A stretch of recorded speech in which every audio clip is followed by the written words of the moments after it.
از دیدنی‌های شهر پاریس اینجا باغی است با وسعت بیش از 40 هکتار، جایی که چندین هزار درخت در آن به زندگی ادامه می‌دهند. اینجا قبرستان پرلاشز است، محل دفن تاثیرگذارترین نویسندگان، نقاشان، موسیقیدانان و سیاستمدارانی که بعد از مرگشان هم به خلق شگفتی ادامه می‌دهند. این قبرستان هر سال بیش از 3 میلیون نفر بازدید کننده دارد. صادق هدایت و غلام حسین ساعدی هم در این قبرستان آرمیده‌اند. هنور دو بالزاک، نویسنده پرکار و پرآوازه قرن 19 فرانسه، پایه‌گذار رئالیسم در اروپا و خالق کتاب‌های بی‌نظیری چون آرزوهای برباد رفته، او تأثیر شگرفی بر ادبیات فرانسه و جهان داشته است. بالزاک معتقد بود ادبیات یکی از مهمترین ارکان هنرهای زیباست.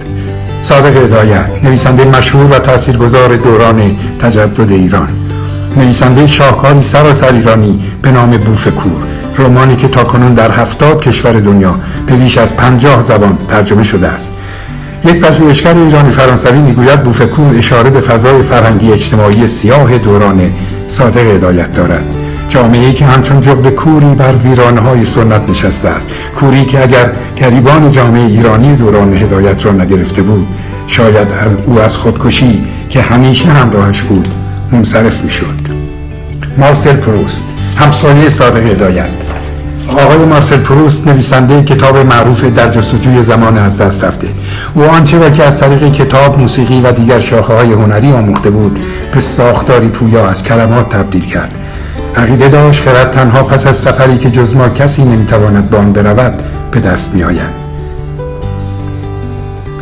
و یلماز گونی، نویسنده و کارگردان اهل ترکیه، کسی که سناریوی فیلم شاهکار یول را در زندان نوشت و از همانجا به کمک دوستانش کارگردانی کرد. میتوان نحوه ساختن این فیلم را یکی از استثنایی ترین اتفاقات تاریخ سینما دانست. او با همین فیلم توانست نخل طلای فستیوال کن را از آن خود کند. یول فیلمی است که باورهای غلط و ضد انسانی جامعه سنتی و عقب افتاده را در معرض قضاوت قرار می‌دهد.